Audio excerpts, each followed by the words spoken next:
ममता की हार के बाद अखिलेश हुए चौकन्ना। सीएम योगी को हराने के लिए करवा रहे टोटका। क्या आप टोटका से योगी को हराएंगे? अखिलेश टोटके के सहारे 27 में गद्दी पाएंगे। मंत्री के खुलासे से यूपी की राजनीति में मचा हड़कंप। जिस बंगाल में भगवा लहराना कभी बीजेपी का सपना हुआ करता था, वो सपना आज पूरा हो चुका है और प्रचंड बहुमत के साथ बीजेपी सत्ता में आई। बीजेपी ने आखिर ममता के पश्चिम बंगाल में भगवा लहरा ही दिया। बीजेपी की ये जीत सिर्फ एक चुनावी जीत नहीं, बल्कि बीजेपी की ये जीत एक सपना पूरे होने जैसा है। क्योंकि कभी वामपंथ की धरती रहे बंगाल में जब ममता बनर्जी ने 2011 में पहली जीत हासिल की, तो फिर उसके बाद कभी पीछे मुड़कर नहीं देखा और एक के बाद एक लगातार 3 बार जीत की हैट्रिक लगाई, वो भी उस दौर में जब पूरे देश के अंदर मोदी लहर चल रही थी। विधानसभा चुनाव हो या फिर लोकसभा चुनाव, बंगाल में ममता बीजेपी का विजय रथ रोक ही देती थी। लेकिन इस बार जब विधानसभा चुनाव हुए तो 207 सीट जीतकर बीजेपी ने इतनी मजबूती के साथ बंगाल में पैर जमाया, जिसे 5 साल तक उखाड़ पाना ममता के बस की बात नहीं। और यही वजह है कि बंगाल में ममता की हार के बाद से विपक्षी नेताओं में खलबली मच गई है। खासकर उत्तर प्रदेश के अंदर समाजवादी पार्टी के मुखिया अखिलेश यादव को लगता है कि कुछ ज्यादा ही खौफ में है, क्योंकि साल 2027 में यूपी के अंदर भी विधानसभा चुनाव होने जा रहे हैं और ये चुनाव जीतना अखिलेश के लिए आसान नहीं होने वाला, क्योंकि यूपी के अंदर चुनावी मैदान में मोदी के साथ साथ भगवाधारी योगी आदित्यनाथ भी हैं, जिनकी जोड़ी साल 2022 के यूपी चुनाव में समाजवादी पार्टी को मात दे चुकी है। शायद यही वजह है कि इस बार समाजवादी पार्टी के मुखिया अखिलेश यादव चुनाव जीतने के लिए टोटके का सहारा लेते नजर आ रहे हैं। और ये बात हम नहीं कह रहे, बल्कि उत्तर प्रदेश की सियासी गलियारों में इसकी चर्चा जोरों शोरों से की जा रही है। यहां तक कि योगी सरकार में मंत्री और कभी समाजवादी पार्टी के साथी रहे सुभाषपा अध्यक्ष ओम प्रकाश राजभर ने खुद टोटके से जुड़ा एक ट्वीट करते हुए लिखा, चुनाव जीतने के लिए अखिलेश यादव जी क्या क्या नहीं कर रहे, टोटके का भी सहारा ले रहे।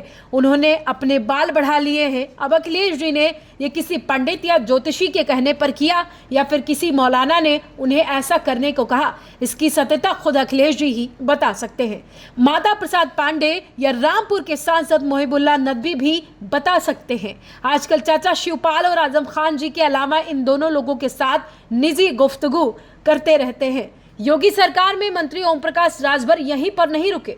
उन्होंने समाजवादी पार्टी के पुराने नेता आजम खान का नाम लेते हुए कहा, आजम खान तो कम से कम कवालो जैसा बाल बढ़ाने की सलाह अखिलेश को नहीं दे सकते। वैसे भी आजम खान की सलाह पर महीनों से अखिलेश जी ने अमल करना छोड़ दिया है।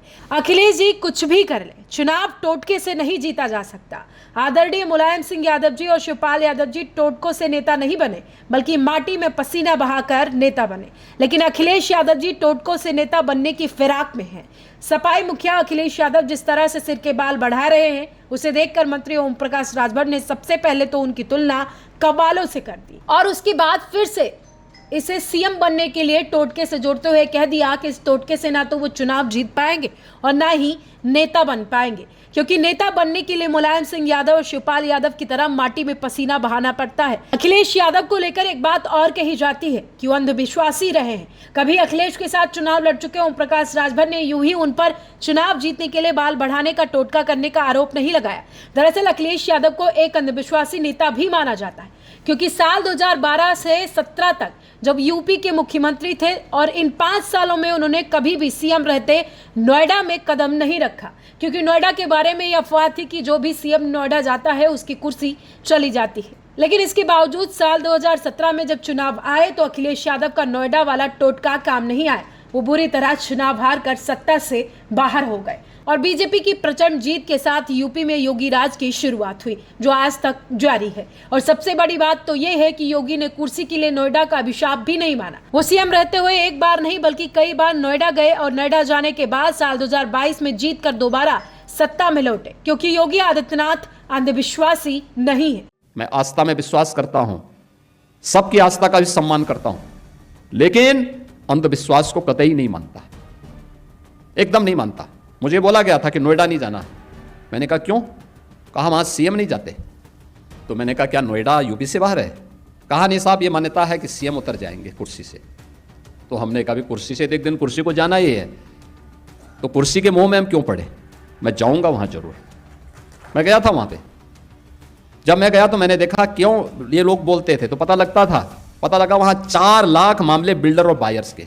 आप सोचो 15 साल, 10 साल, 20 साल पहले लोगों ने अपनी पूरे जीवन भर की कमाई बिल्डर को दे दी मकान के लिए, फ्लैट देने के लिए, और बिल्डर पैसा दबाई बैठा है, पैसा नहीं दे रहा है, वो मकान नहीं दे रहा है, कब्जा नहीं दे रहा है, बड़ी हाई राइज बिल्डिंग खंडर के रूप में बदल रही है।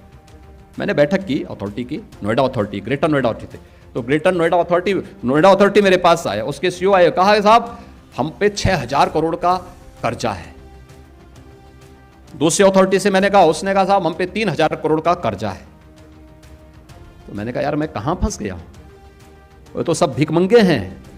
अब इन भिखमंगों से मैं बोलूं कि तुम इन 4 लाख लोगों को मकान दो, तो मैं फंस गया वहां पे। मैंने कहा ये मेरी स्थिति बड़ी अजीब सी है। बिल्डर अलग से रोए, कहते हैं साहब हमने पैसा लगाया, लेकिन उस समय की सरकारों ने हमें पूरी तरह निचोड़ दिया है, हमारी सामर्थ्य नहीं है।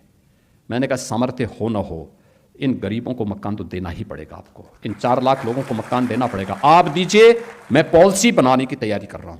योगी की ये बात सुनकर समझ जाएंगे वो एक ऐसे भगवाधारी महंत हैं जिन्हें सत्ता का कोई मोह नहीं। जनता ने जिताया तो सीएम बनकर जनता की ही सेवा कर रहे हैं। अगर उन्हें भी कुर्सी का मोह होता तो अखिलेश यादव की तरह सीएम रहते हुए कभी नोएडा नहीं जाते। लेकिन योगी तो योगी ठहरे, वो अंधविश्वास बिल्कुल नहीं मानते।